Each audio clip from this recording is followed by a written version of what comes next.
Hello everyone, Ace here, and today let's talk about some news regarding IGN, and how they managed to publish an article that was bad enough that it was even condemned by IGN itself, or more specifically IGN Israel. The article in question, titled How to Help Palestinian Civilians, which for the record was uploaded by anonymous IGN staff, lists a number of charity organizations that they suggest people should donate to, in view of the current conflict between Israel and Palestine. Now, of course, for a start, you may be wondering what exactly this has to do with gaming, and the truth is that it has absolutely nothing to do with gaming. But if you're a woke game journalist who believes that everything is political, then it wouldn't exactly be surprising to see this forcefully inserted into your publication regardless. And while some of you may be trying to defend this by stating that it's just charity, well, unfortunately, that is a little bit misleading. For example, the very first charity listed, the Palestine Children's Relief Fund, has genuinely been outed in the past as a Hamas slush fund. In fact, fellow YouTuber short Fat Otaku actually brings this up at the very end of one of his latest videos.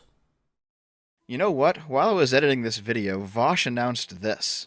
Tomorrow at noon, I'll be starting my first 24-hour live stream to raise money for the Palestine Children's Relief Fund. The PCRF is most well known for its financial affiliation with the Holy Land Foundation. You know, the one that transferred tens of millions of dollars to Hamas. And in 2008, its leader, Shukri Abu Baker, was sentenced to 65 years in prison. Yeah, that one. BreadTube Stop Funding Terrorists Challenge. Holy fuck.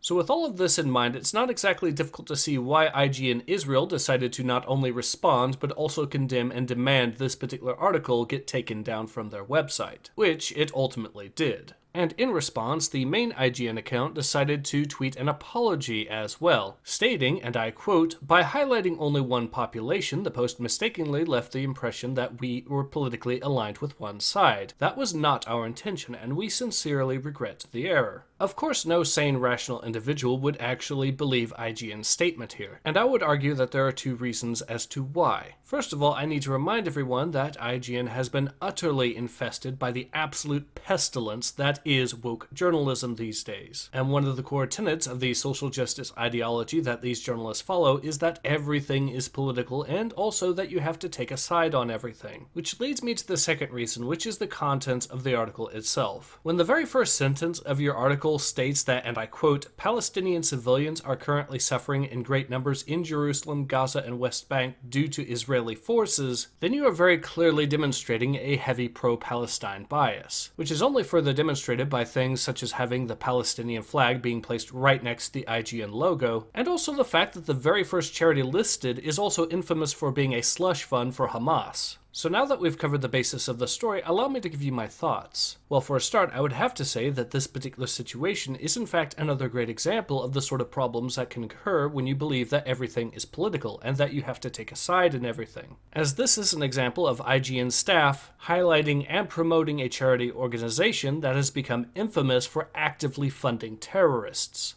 And I should mention that this sort of behavior was actively encouraged by their woke ideology, as the tenets of social justice demand that they take a stand, regardless of how little they know about the actual subject matter. And in this case, the staff of IGN have placed themselves into the precarious position of either being woefully ignorant of the dubious nature of at least some of the charities that they've promoted, or alternatively are actively deliberately trying to fund terrorists, under the false guise of helping children, I might add. Now, with regards to the article itself being taken down, I am of course completely against the idea of censorship, which is why I believe the article itself should have stayed up. That said, funding terrorists is itself, in my opinion, a violation of the NAP, and so while the article itself should be kept up, the links to the charity organizations known to support terrorism should themselves be removed. At least in my opinion, that would be the best answer to this whole mess. Aside from, not making the article in the first place on the grounds that you lack the knowledge necessary to do a good job, and also of course due to the fact that IGN is a gaming news site, and this just simply isn't gaming related. Admittedly, there's not really a whole lot more left to say, so I'll just end by saying I hope to see you guys again soon. Take care. Ace out.